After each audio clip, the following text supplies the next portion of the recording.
नमस्कार। कक्षाओं का क्रम जारी रखते हुए आज का नया टॉपिक स्टार्ट करेंगे अपने लेंस।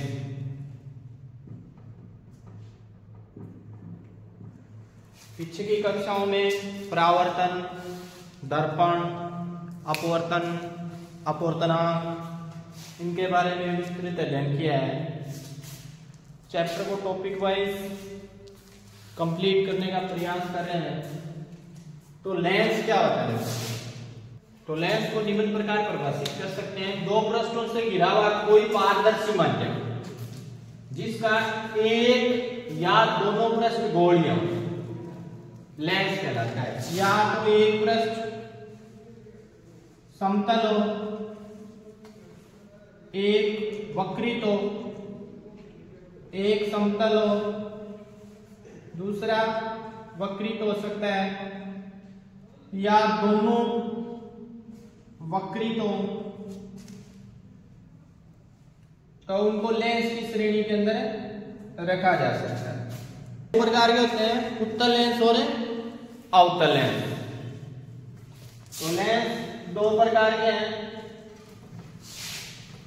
उत्तल और अवतल।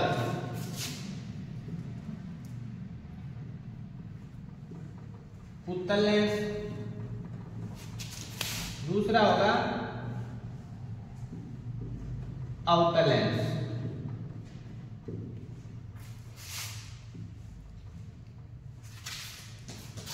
उत्तल और अवतल लेंस, उत्तल लेंस को बोलते हैं अभिसारी लेंस। अवतल लेंस को अपसारी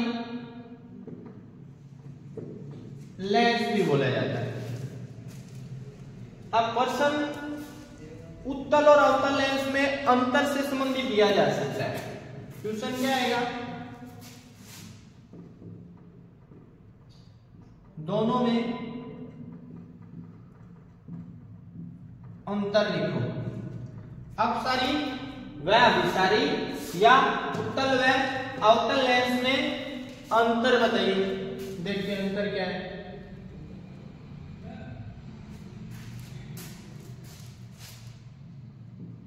उत्तल लेंस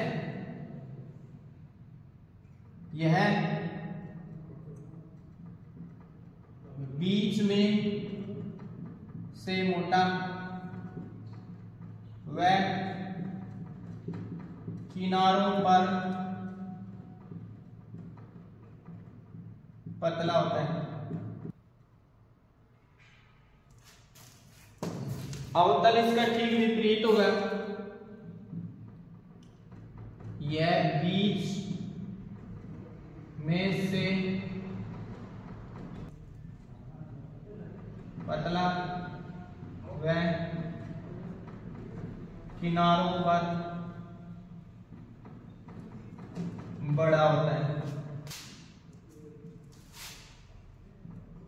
इस लेंस में दो उभरे हुए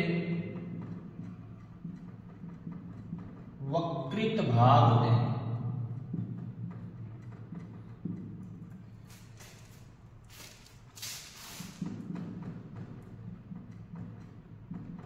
इस लेंस में दो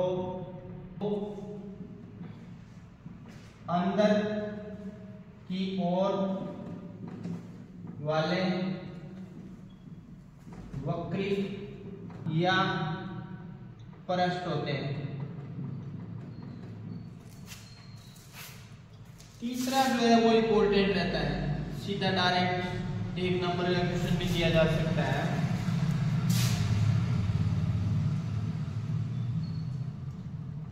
उत्तल लेंस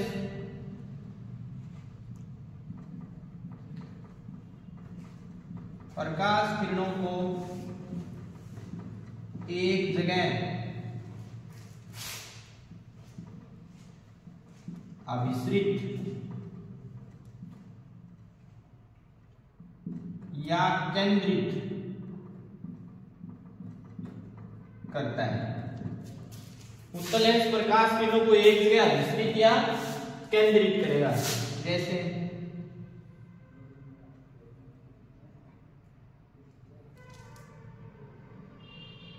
ये समांतर प्रकाश की किरणें आती हैं मुख्य अक्ष,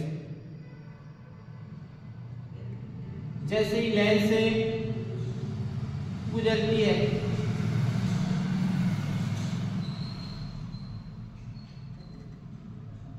तो ये एक बिंदु पर क्या हो जाती है, एकत्रित करता है। प्रकाश की किरणों को एक बिंदु पर क्या करेगा, एकत्रित करता है या केंद्रित करता है। इसलिए इस लेंस को, इसलिए इसे अभिसारी लेंस भी कहते हैं। अवतल विलंब है। अवतल लेंस वाली प्रकाश किरणों को अपसरित करता है या प्रकाश किरणों को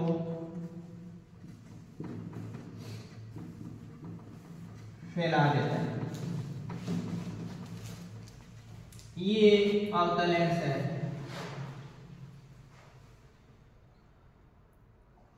ये मुख्य अक्ष हो गया।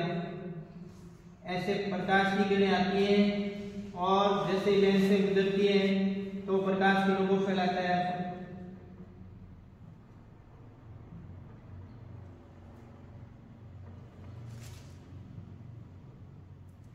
तो कई बार पूछा हुआ क्वेश्चन है बोर्ड एग्जाम के अंदर, उत्तल लेंस अवतल लेंस में अंतर, या थोड़ा सा विद्यार्थियों को भ्रमित करने के लिए वो देता है अभिसारी लेंस व अपसारी लेंस में अंतर। तो पहला अंतर ये है कि ये बीच में से मोटा किनारों से पतला है, जैसे चित्र में प्रदर्शित किया है। ये बीच में से पतला और किनारों पर क्या होता है, बड़ा होता है। इस लेंस में दो उभरे हुए वक्रित भाग होते हैं जो उभरे होते हैं। इसमें क्या है, जो वक्रित भाग होते हैं वो अंदर धसे होते हैं। हिसाब से उत्तल लेंस प्रकाश किरणों को एक जगह अभिकेंद्रित करता है या एक बिंदु पर किरणों को लाकर एकत्रित करता है, जबकि अवतल लेंस क्या करेगा, प्रकाश की किरणों को क्या कर देता है, फैला देता है। क्या करता है, फैला देता है। अब लेंसों से संबंधित अपने प्रतिबिंबों का निर्माण देखेंगे। उससे पहले देखते हैं भी लेंसों का निर्माण कैसे किया जाएगा और उनसे संबंधित प्रमुख शब्दावली है। उन शब्दावलियों के अंदर जैसे दर्पण के अंदर कुछ शब्दावली दर्पण और लेंस में समान है, परंतु एक दो ऐसे शब्द मिलेंगे जो दर्पण में नहीं थे, लेंस में है। संबंधित कुछ परिभाषाएं हैं। देखो लेंसों का निर्माण कैसे किया जा सकता है। मान लो दो वर्त है,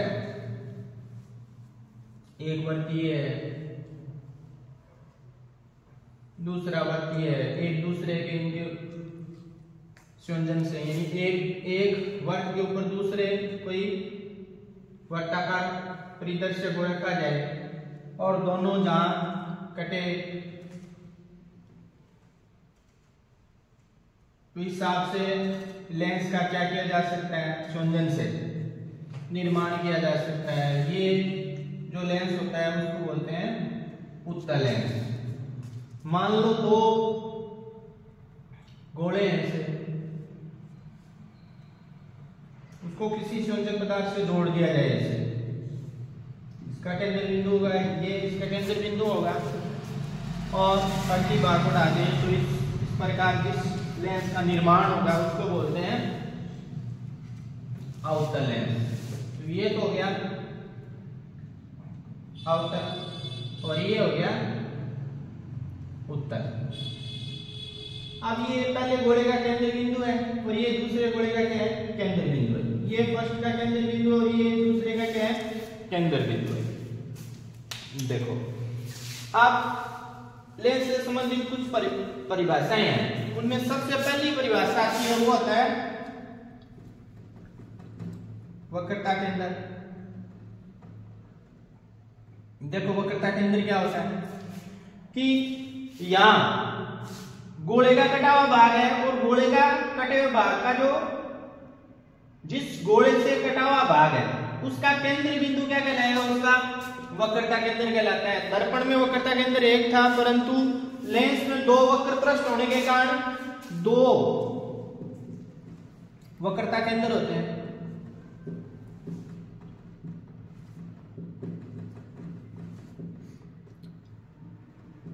प्रथम को C1 से और द्वितीय को C2 से प्रदर्शित करते हैं। मान लो ये C1 है और ये क्या है, C2 है। इसी हिसाब से इसमें होगा ये C1 है और ये क्या है, C2 है। तो ये वक्रता के अंदर है। 2 नंबर जो परिभाषा आती है वो आती है वक्रता त्रिज्या। देखो वक्रता त्रिज्या क्या होती है, जिस गोले से या जिस वर्ग से इनको काटा जाता है, केंद्र बिंदु से लेकर बाहरी परिधि तक की जो दूरी होती है वो क्या कहलाती है, उसकी वक्रता त्रिज्या कहलाएगी। 3 नंबर जो बिंदु आता है वो आता है मुख्य अक्ष।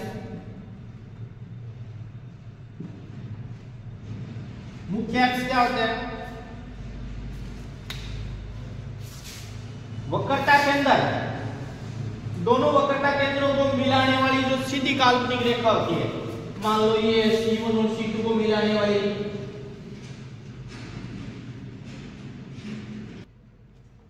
तो ये जो इसको बोलते हैं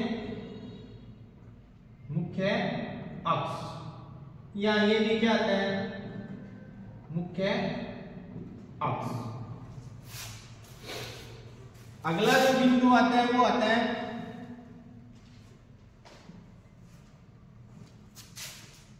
प्रकाशिक पृष्ठ,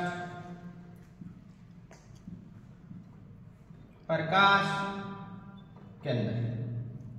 प्रकाशिक पृष्ठ कौन सा होता है और प्रकाश केंद्र कौन सा होता है। देखो अगर लेंस को लंबवत तरीके से समान दो भागों में से डिवाइड करते हैं,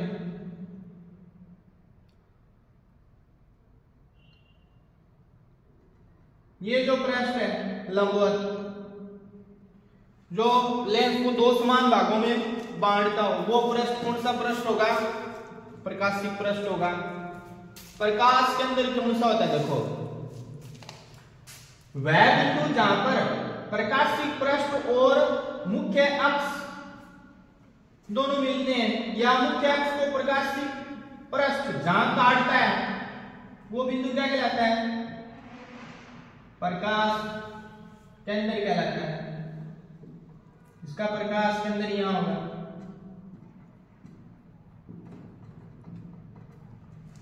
यानी मुख्य अक्ष पर स्थित वह बिंदु जहां से प्रकाश की किरणें बिना मुड़े क्या निकल जाए, सीधी निकल जाए, वो प्रकाश केंद्र कहलाता है। तो प्रकाश केंद्र से संबंधित एक बात पूछी जाती है बोर्ड एग्जाम के अंदर, एक लाइन का कई बार छोटा क्वेश्चन दे जाते हैं कि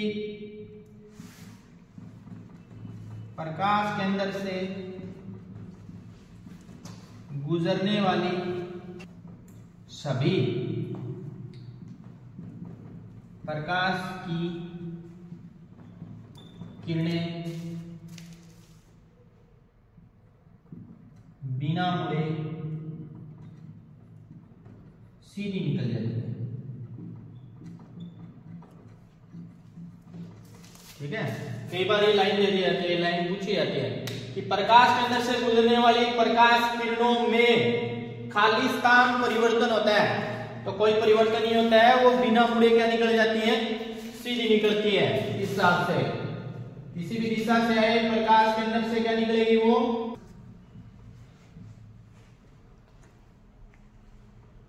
द्वारक क्या होता है, देखो द्वारक होता है कि लेंस के आकार का प्रभावी जो व्यास होता है। मान लो ये लेंस की ऊपरी सीमा है, ये निम्न सीमा है, तो ये जो लंबवत रेखा होगी ये संपूर्ण बिंदु ए से बी तक ऐसे, ये टोटल क्या है, द्वारक है। यानी लेंस की कुल ऊंचाई का जो प्रभावी व्यास होगा वो क्या कहलाएगा, द्वारक कहलाता है, जहां प्रकाश की किरणें अंदर से गुजरती है। नेक्स्ट बिंदु आता है वो आता है फोकस बिंदु। क्या आएगा? फोकस बिंदु। फोकस बिंदु क्या होता है? ये उत्तल दर्पण है।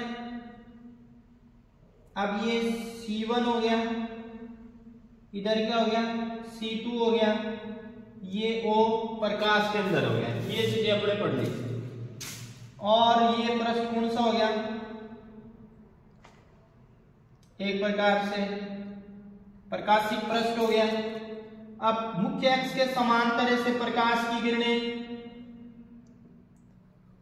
लेंस पर आपतित होती है और अपवर्तन के बाद या प्रकाशी पृष्ठ तक तो वो प्रकाश की किरणें क्या आती है? सीधी आती है। और लेंस से गुजरने के बाद एक बिंदु पर जाकर के मिलती है, बोलते हैं।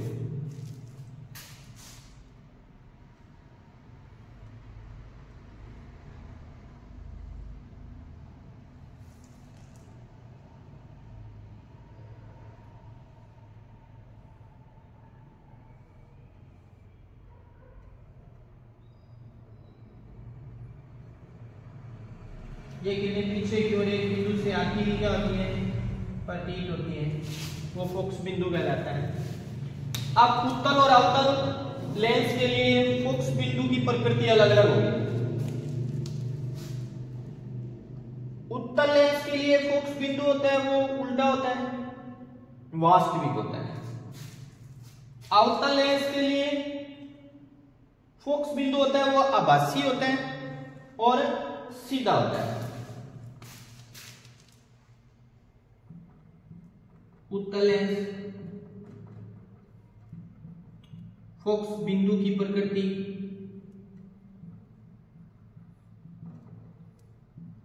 उल्टा,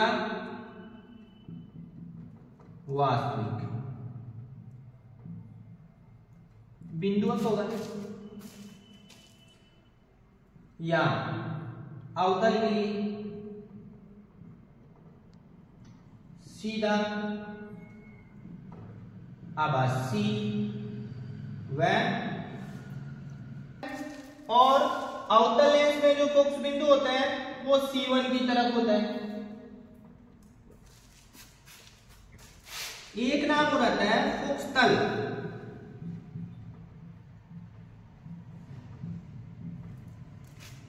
फोकस तल कौन सा होता है? देखो, फोकस बिंदु के जो लंबवत ऊपर और नीचे का जो तल होता है वो फोकस तल कहलाएगा। इसके अंदर भी क्या, फोकस बिंदु के ऊपर लंबवत ऊपर और नीचे जो तल होता है वो तल क्या कहलाता है? फोकस तल कहलाता है। अनंत से आने वाली प्रकाश किरणों का प्रतिबिंब हमेशा ही फोकस बिंदु या फोकस तल पर ही बनता है। मान लो ये प्रकाश की किरणें मुख्य अक्ष के समांतर आ रही थी, अगर समांतर में आके इस प्रकार से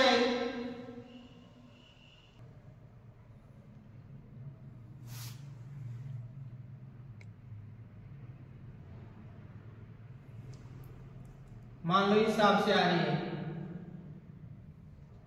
प्रकाश की किरणें,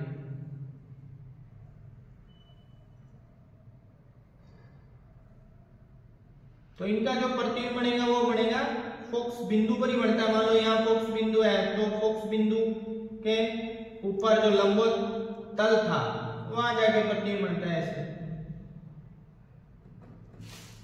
तो फोकस तल पर प्रतिबिंब बनता है